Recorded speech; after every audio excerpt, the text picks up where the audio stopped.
सबसे बड़ी खबर है कि जदयू के पूर्व राष्ट्रीय अध्यक्ष और केंद्रीय मंत्री आरसीपी सिंह पर जिस प्रकार का आरोप लगा है, और मजे की बात यह है कि आरोप विपक्ष ने नहीं लगाया है, जदयू ने ही अपने पूर्व राष्ट्रीय अध्यक्ष पर लगाया है आरोप। और हमारी समझ से यह ऐसी पहली घटना है जब किसी पार्टी ने अपने ही पूर्व राष्ट्रीय अध्यक्ष पर इस तरह के आरोप को लगाया है। हमारे साथ बात करने के लिए हैं जदयू के ही पुराने नेता, आरसीपी सिंह के काफ़ी करीबी रहे जितेंद्र नीरज जी। इनसे बात करेंगे। जितेंद्र नीरज जी, क्या हो रहा है?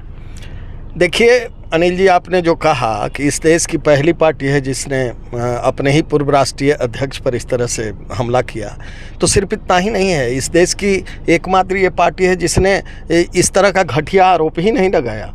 अपने पूर्व राष्ट्रीय अध्यक्ष को घर में सामान सहित निकाल के फेंक दिया, अपने पूर्व राष्ट्रीय अध्यक्ष को अपने छुटभैया नेताओं से गाली दिलवाया। इतना पर भी मन नहीं माना तो अब देखिए इस स्तर पे पार्टी के हमारी पार्टी इस स्तर पे गिर गई है कि आज कार्यकर्ता शर्मसार हैं, काफ़ी आहत हैं। और देखिए उस व्यक्ति को आपने राज्यसभा का टिकट नहीं दिया, एक शब्द नहीं बोला वो आदमी। आपने सड़क पर सामान निकाल के फेंकवा दिया, वो आदमी एक बार उफ नहीं बोला। आप छुटभैया नेता से गालियां दिलवाते रहे, वो आदमी आपके खिलाफ एक बार कुछ नहीं बोला। जिसने आपका इतना विष पी लिया हो अनिल जी, उस व्यक्ति को अब आप इतना गिर गए और पार्टी इतना नीचे चली गई कि अब आप इस लेवल पे आ गए कि उनके बच्चों पर, उनके परिवार के लोगों पर हमला कर रहे हैं। कौन सा मुद्दा था? अरे भाई, इतनी नैतिकता तो होनी चाहिए आपके अंदर कि कम से कम एक बार पूछ लिए होते अगर कोई मामला थी तो। आप समझा रहे हैं कि दो कार्यकर्ताओं ने लिख के दे दिया और आपने एक पत्र प्रदेश अध्यक्ष जी निकाल दिया, तो बहुत सारे जनता ने और आप लोगों के चैनल पर ही वायरल हुआ है। 2-2, 3-3 मंत्री के खिलाफ भ्रष्टाचार के पुख्ता सबूत के साथ समाचार वायरल है मार्केट में। तो उस पर उसको कब आप सार्वजनिक करेंगे? जितेंद्र नीरज जी, यहाँ एक बात तो चरितार्थ होती है कि दुश्मनी ऐसी ना करो कि कल के डेट में दोस्ती करने पर शर्मिंदगी महसूस हो।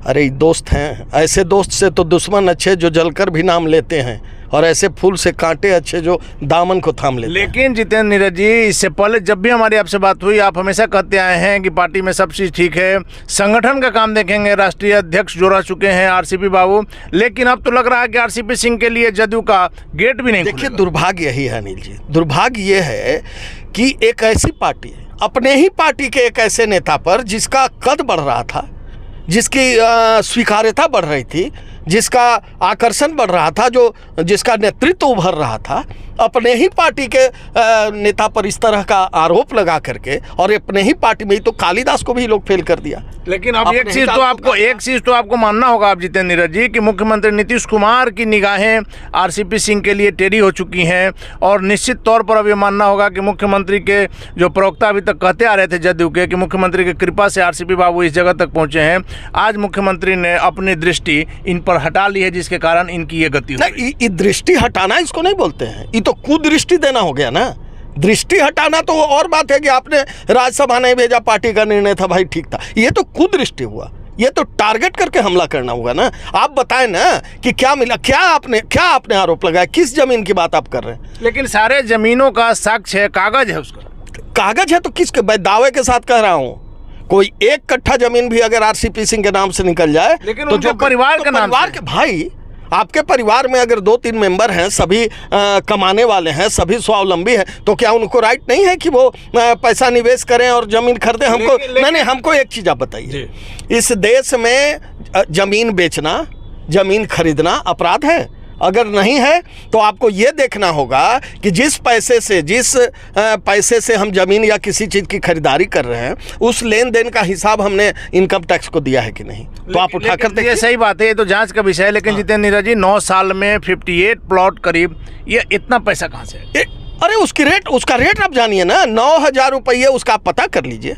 9,000 रुपये डिसमिल पड़ रहा है, उसका दाम है। अरे भाई, आजकल क्लर्क और किरानी से कोई रिटायर होता है अनिल जी, तो बढ़िया सारा एगो बंगला, एगो फ्लैट खरीद लेता है, इतना पैसा मिल जाता है। जो आदमी इतने उच्च पद से और केंद्र में IAS रह के बड़े पदों पे रहे, और IAS में भी जब VRS लिए होंगे उसमें भी करोड़ों रुपया मिला होगा, तो छोड़ दीजिए। उसके बावजूद ये आदमी ना अपने नाम से एक घर खरीदा आज तक, ना कहीं देश दुनिया में बड़े शहरों में, ना बड़े सिटीज़ में इनके एगो प्लॉट है। भाई गांव में ज़मीन वाली, गांव में कृषि वाली अगर कुछ ज़मीन वो भी बच्चों ने खरीदा। भाई 2010 से इनके पिताजी टीचर थे, उन्होंने अपने सारी ज़मीन अपने पोतियों के नाम कर दिया था। उसके बाद इनके दोनों बच्चे, एक तो IPS हैं आप जानते हैं लिपि सिंह, और दूसरी भी लता हैं, वो अच्छे ये लॉयर हैं। तो 2010 से ये लोग ITR भर रहा है, रिटर्न फाइल कर रहा है, दोनों स्वावलंबी हैं। आपका कहना है कि जब जांच होगी तो सारे तथ्य सामने हैं और इस सारे चीज का प्रमाण है, आय से लेकर के सारे चीज का कहीं कुछ है ही नहीं। ये तो मामला ऑलरेडी इनकम टैक्स में है, सब कुछ पारदर्शी है, सब कुछ साफ है। तो फिर ये मुद्दा क्यों है? इसलिए कि राजनीतिक रूप से बदनाम करें। जिस तरह से कार्यकर्ताओं के बीच ये निकल रहे हैं, मार्केट में जनता के बीच जा रहे हैं, जिस प्रकार से आपका मुख्यमंत्री कैसा हो, RCP सिंह जैसा हो, जो नारा लगा, इससे विचलित है कि किस तरह से कार्यकर्ताओं को इनसे दूर करें। जनता में जो इनका आकर्षण है, जनता ने जो इनको प्यार दे रही है, किस तरह से उस प्यार से इनको वंचित करें। तो इसके लिए ये तो राजनीतिक तिकड़म की प्रकाश था, और पतन का सबसे बड़ा ज्वलंत उदाहरण ये आपके सामने है।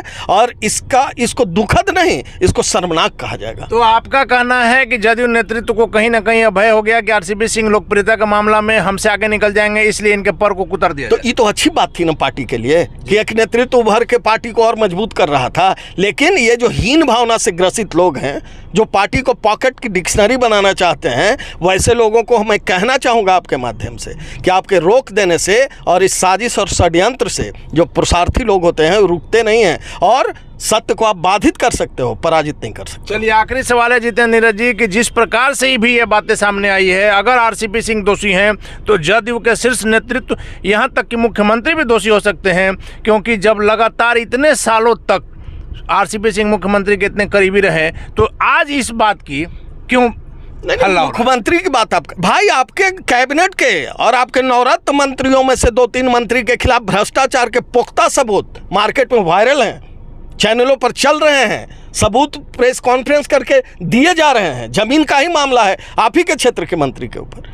तो भाई अगर 2 कार्यकर्ताओं से कहने से आपने इस तरह का चीज सार्वजनिक कर दिया, तो अपने मंत्रियों के खिलाफ आप कब कार्रवाई करेंगे और उसको कब सार्वजनिक करेंगे? ये भी बिहार की जनता और पार्टी के कार्यकर्ता जानना चाहिए। अगला कदम क्या होगा RCP बाबू? कुछ नहीं, पूरी मजबूती से, दृढ़ इच्छा शक्ति से, मजबूत इरादों से संकल्पित होकर बिहार के हित में जो संकल्प है उसको लेकर के आगे बढ़ेंगे। और पार्टी को फिर से हम ये कहना चाहेंगे कि पार्टी कार्यकर्ताओं से बनती है, और आज भी कार्यकर्ता मजबूती से संकल्पित होकर RCP सिंह के साथ खड़े थे, हैं और आगे भी रहेंगे। चलिए धन्यवाद आपका। तो ये थे हमारे साथ जितेंद्र नीरज जी, जो RCP सिंह के काफ़ी करीबी हैं, उनके दाहिने हाथ माने जाते हैं। इन लोगों का साफ तौर पर कहना है कि RCP सिंह के बढ़ते हुए कद को देखते हुए जदयू नेतृत्व में खलबली मची हुई थी, और विगत दिनों आपको हमने दिखाया भी था कि कई सभाओं में ये आवाज़ें आई कि बिहार का मुख्यमंत्री कैसा हो, RCP सिंह जैसा हो। इन बातों से भी तिलमिलाहट है, और किसी भी तरह की जाँच के लिए ये लोग तैयार हैं, और इनका कहना है कि दूध का दूध पानी का पानी हो जाएगा। सभी चीज़ों का हिसाब है, सभी चीज़ों का इनकम टैक्स रिटर्न भरा हुआ है, कहीं किसी प्रकार की दिक्कत नहीं है, और RCP बाबू अपना काम उसी प्रकार करते रहेंगे, बल्कि इस तरह की घटनाओं से और ज़्यादा वह मजबूत होकर उभरेंगे।